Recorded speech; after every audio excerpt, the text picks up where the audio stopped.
delay. Emily Gray, you've got to get the boat pointing in the right direction at this point, haven't you? Otherwise you're at such a disadvantage. Yeah, they want to steer now, and they're off. Away they go. Thames Challenge Cup, Cubs men's eights. Agecroft to the right of the picture. Belvoir a bit quicker on the first 2 or 3 strokes. Themselves a slight margin. Let's see how that transitions off the end of the island. The blades are getting quite close between the boats, and you can just see Agecroft having to move back. Yeah, nice and aggressive here. You can see they're really putting some work on those handles. The boat's nice and level.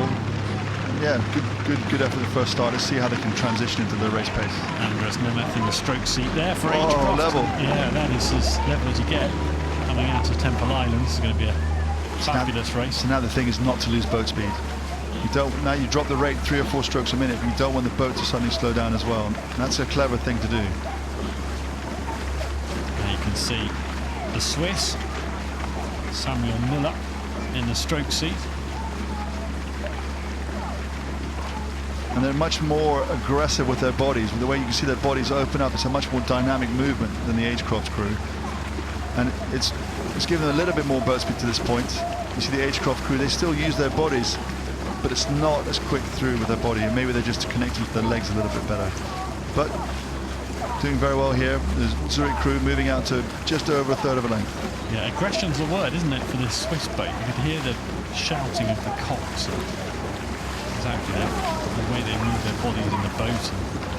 And yeah, aggression, but it's working. They've crafted, and the transition's been good. They're just slipping away here from Agecroft.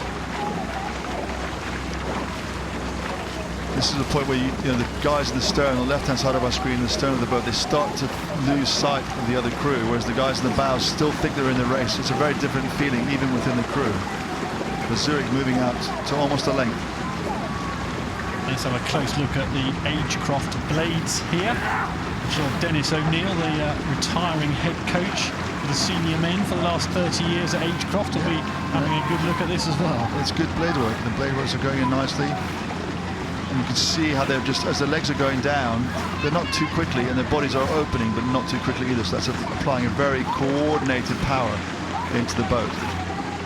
But they're going to have to do something different to this. They're going to have to apply more work to get back on terms with Zürich.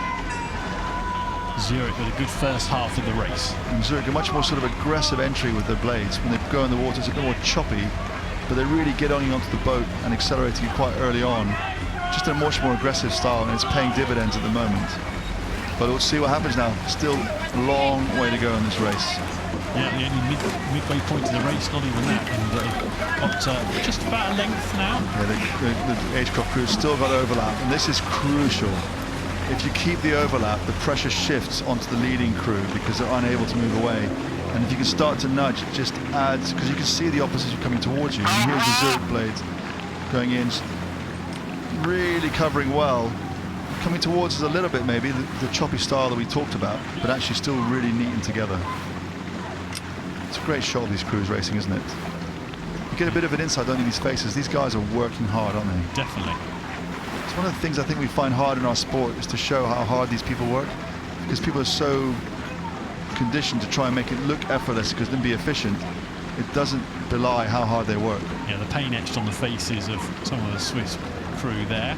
Agecroft doing something now, aren't they? Looks like they've kept that for 2 minutes, and now they need to get on that travelator if they can and row up the outside. Well, they want to do it for their coach as much as anything, won't they? Dennis O'Neill, who was first associated, nearly 50 years associated with Henley Royal Regatta, first rowing himself in 1976. Just you can see him briefly there on the umpires launch. They've still got their margin here in Zürich. Agecroft, they might have done a push there to get back on terms. It's not quite done enough, has it? It looks like Zürich might be moving away. They might have broken contact now. Yeah, that was a big effort from Agecroft, but they haven't been able to overhaul the lead. And Belvoir in the white boat. And this is right to a picture. Looking good. And there's still a long way to go. We're coming past here, past Upper Thames Rowing Club and Remenham Club. But they're stretching the lead, aren't they? They really are stretching the lead. And this is when it's hard in the Agecroft crew. You know you've got a long way to go. And you could stick in your rhythm and then do something at the end, or do something now and have a chance of winning. Yeah, you've got to do something now, haven't you? But it takes a lot of courage, because you'll blow if it doesn't work. Yeah. But don't die wondering. That's exactly right. But Zurich here, they're really, their blade work's very uniform. They've managed to keep that aggression as they come into that really grey, black water with all the gusty winds. But yeah, doing a really good job there. And they're steering a bit. Even looking, both crews having to hit the gust there. They're both having to steer left to get back in. So this is Agecroft. Yeah, really uniform rowing here from both this crew, from Agecroft here. High quality. But they just need to do something desperate to get back on. It's all about the Swiss at the moment. They look very relaxed. They've done a great job, haven't they? They've really rowed a composed race. Aggressive and then composed. Yeah, they've controlled it well, and they're more than the length up on the boat from Salford Quays, from Manchester, Agecroft. So now we're coming into the enclosures, just under 2 minutes to go. This race has been going for quite a long time. These guys are really digging deep to try and finish this off. It's a bit like watching that the ladies' 8, the Ireland 8 race the other day with UCD, wasn't it, earlier? They were all totally expended by the end. I think these crews are going to be exhausted at the finish. I'm sure they will, but that's some credit to Agecroft, isn't it? Who just kept nipping at the heels of the Swiss boat, kept them having to umpire dig flag deep. is up. Unsurprisingly, because you look where the Swiss boat has meandered to, it's just careering off into the centre. That was with a Cox on board. Emily Gray will, the Agecroft Cox, will be aware of that and pleased that the umpire's got the Swiss boat back. The Swiss Cox did a good job there. She moved around, made a clear move so the umpire knew she'd heard him, but didn't disrupt the boat very much. That was a really good coxing there. But it looks like clear water here, coming down the last bit of the enclosures for Zurich. Yeah, it's definitely a Zurich win coming up in front of the stewards' enclosure. They've got a few more strokes to go. And they controlled that race really smartly. Yeah, and more crews out there to applaud. Yeah, the stewards is full now. It is. It's great for these, and it's great for these athletes to get this applause as they come by. So Belvoir, Zurich, Switzerland, over the line they go in the Thames Challenge Cup, beating Agecroft Rowing Club.